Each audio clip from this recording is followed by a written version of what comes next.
ও hello মাধ্যমিক অ্যাসপিরেন্টসরা, কেমন আছো তোমরা? আমি জানি তোমরা অলরেডি মাধ্যমিকের এই মহাযুদ্ধে নেমে পড়েছো এবং খুব সাহসিকতা নিয়ে লড়াই করে যাচ্ছ।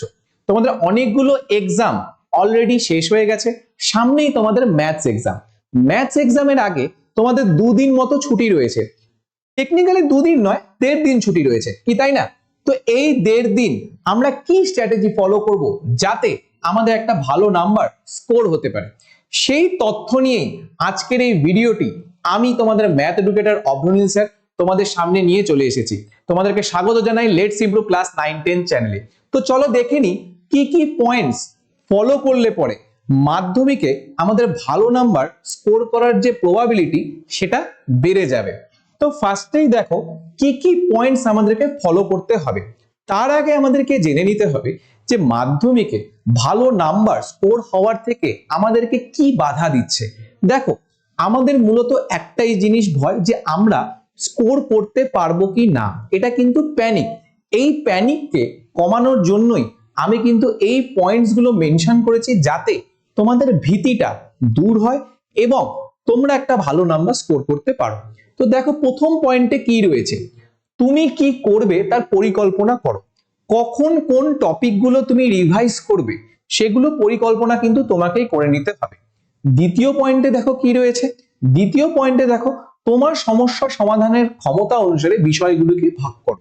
ধরে নাও কোনো চ্যাপ্টার তুমি খুব তাড়াতাড়ি করে ফেলতে পারছো, কোনো চ্যাপ্টারে তোমার একটু অসুবিধে হচ্ছে, তাহলে কোন চ্যাপ্টারকে কতটা টাইম দিতে হবে এটা কিন্তু তোমাকে কিন্তু ডিসাইড করতে হবে।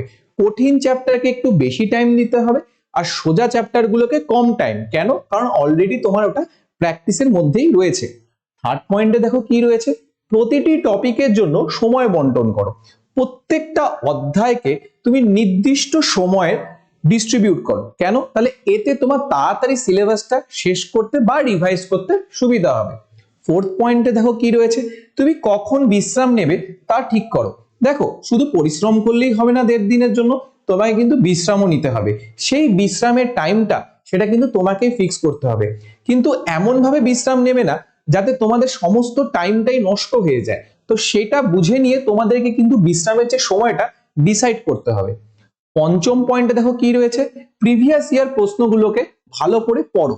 প্রিভিয়াস ইয়ার প্রশ্নগুলোকে কেন ভালো করে পড়তে বলা হয়েছে তার পিছনে কারণ হচ্ছে যে আসন্ন ম্যাথস এক্সামে কি টাইপের কোয়েশ্চেন আসতে পারে সেটার আন্দাজা তোমরা কিন্তু কোথা থেকে পাবে, সেটা কিন্তু তুমি পিওয়াইকিউ থেকেই পেয়ে যাবে।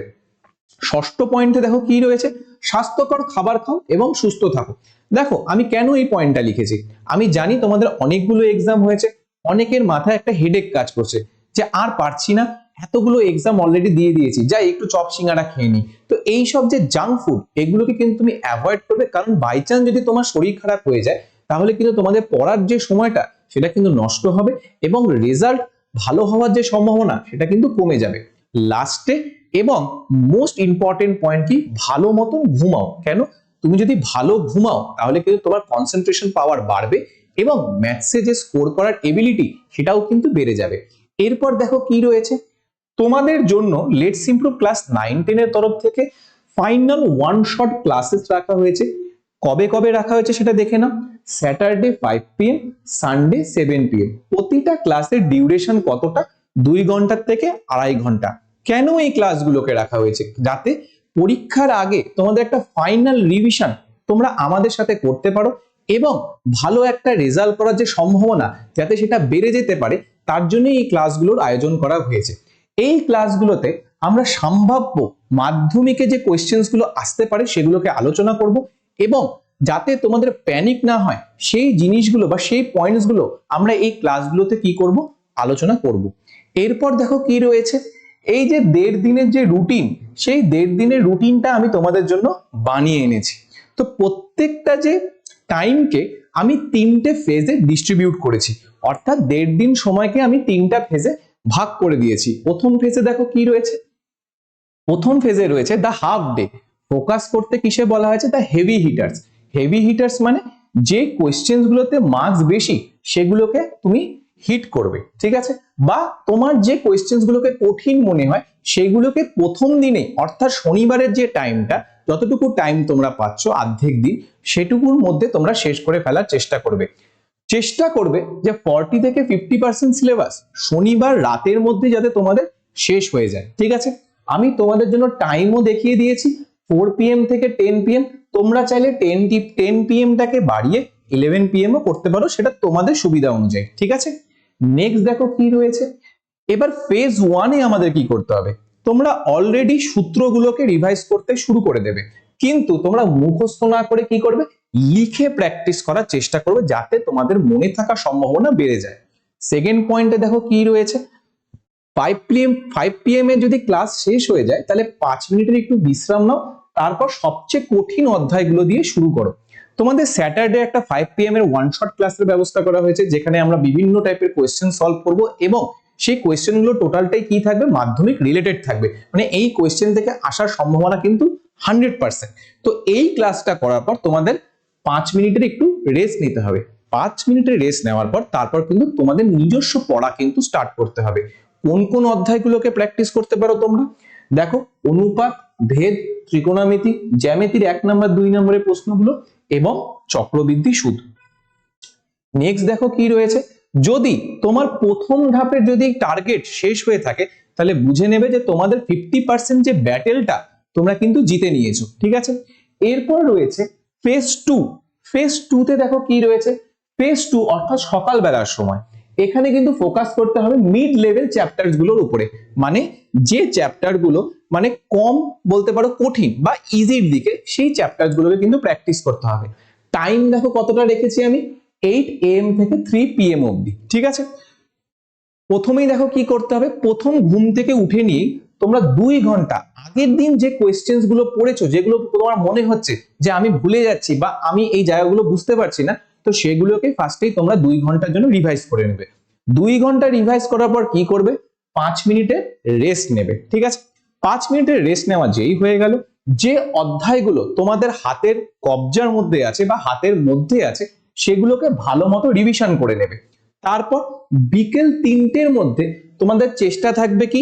সরল সুদ, অংশীদারি কারবার এবং পরিমিতির মতো যে চ্যাপ্টার্স গুলো, সেগুলোকে কিন্তু শেষ করে ফেলা। তারপর দেখো কি রয়েছে, ব্রেক। এই যে ব্রেকের যে পয়েন্টটা রয়েছে, এটা যেমন আমি ঠিক আগে বললাম, এখনো ঠিক তাই বলবো, যে ব্রেকটা কিন্তু তোমাদেরকে ডিসাইড করতে হবে যে কতক্ষণ তোমরা ব্রেক নিবে। তোমাদের যদি টার্গেট ফেজ 2 কমপ্লিট হয়ে যায়, তাহলে 1.5 ঘন্টা তোমরা রেস্ট নিতে পারো বা অন্যান্য কিছু ফিজিক্যাল অ্যাক্টিভিটিসে নিজেদেরকে নিয়োজিত করতে পারো। এরপর দেখো কি রয়েছে। এরপর রয়েছে ফেজ 3। ফেজ 3 তে দেখো কি রয়েছে, ইজি টপিকস। কখন থেকে টাইমটা স্টার্ট হচ্ছে? 5 PM থেকে 11 PM। টার্গেট কি কি হবে আমাদের? উপপাদ্য, প্রয়োগ, সম্পাদ্য, রাশিবিজ্ঞান। এটা কতক্ষণের মধ্যে আমাদের শেষ করতে হবে? রাত 7টার মধ্যে আমাদের শেষ করে ফেলতে হবে। 7টা থেকে তোমাদের জন্য ওয়ান শট ক্লাসের ব্যবস্থা রাখা হয়েছে।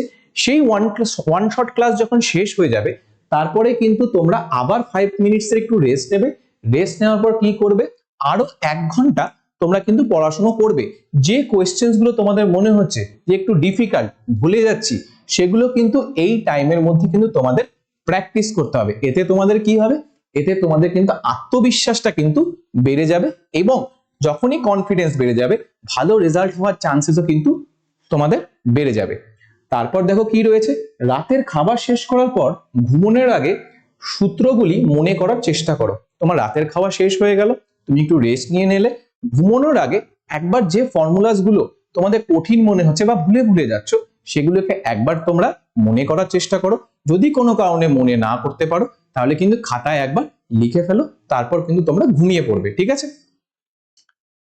নেক্সট দেখো কি রয়েছে।